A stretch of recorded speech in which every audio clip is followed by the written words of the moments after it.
Што треба да биде приоритет на новата влада? Прво да се посвети на работни места, на младите, на пензионерите не треба многу пензии повисоки, да се даде на младите, кои ќе ни работат децата нас са ни доволно пензиите, оти ние нашите пензии повечко ги даваме за внуците, за керките, за синовите, а најдобре е они да работат. Прво треба направи реформи во судството, реформи во школството треба да направи.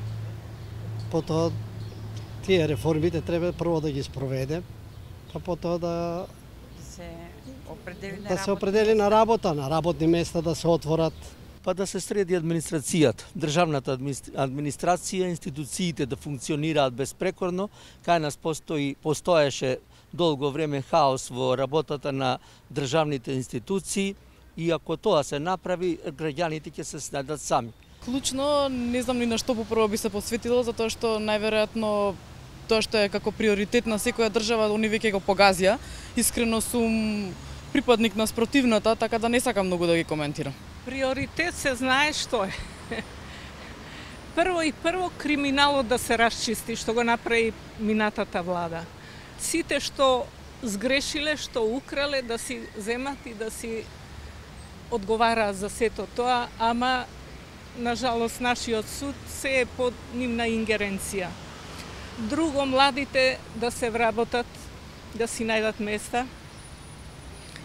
Трето, ова образованието да се среди, здравството да се среди. Здравството ни е уништено. Јас сум медицинско лице, ама се срамам од оваа состојба. На што треба да се посвети опозицијата? Опозицијата треба критички да гледа на сите негативности, не само сегашна, ама сите опозиции и досега така, не да најдуваат грешки без потреба, туку таму каде што постојат вистински грешки, да ги коригираат, односно да дадат предлози како да се решат.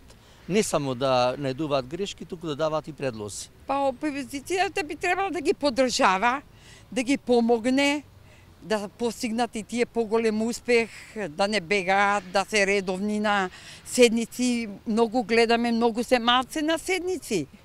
Треба многу повечко да присуствуваат. Конструктивна опозиција да не се манески работите уназадува него, да и таа да биде за реформи, за да може да влеземе во Европска унија, во НАТО, во сите работи, да биде конструктивна опозиција, да се работува, не да иде контра и да сите работи ги тера назад. Најпрво зачувувањето на интегритетот. Ништо од она што господинот Заев го има ветано на албанскиот блок, господинот Никола Груевски никогаш го нема ни размислено како опција и прашање. Мислам дека прво да се ја зачува територијално, границите на нашата држава првично би требало да ги зачува, па после да размислува за се друго. Опозицијата треба да биде конструктивна, поштените луѓе да се приклучат на сите овие процеси и да се изведе правдата на виделина.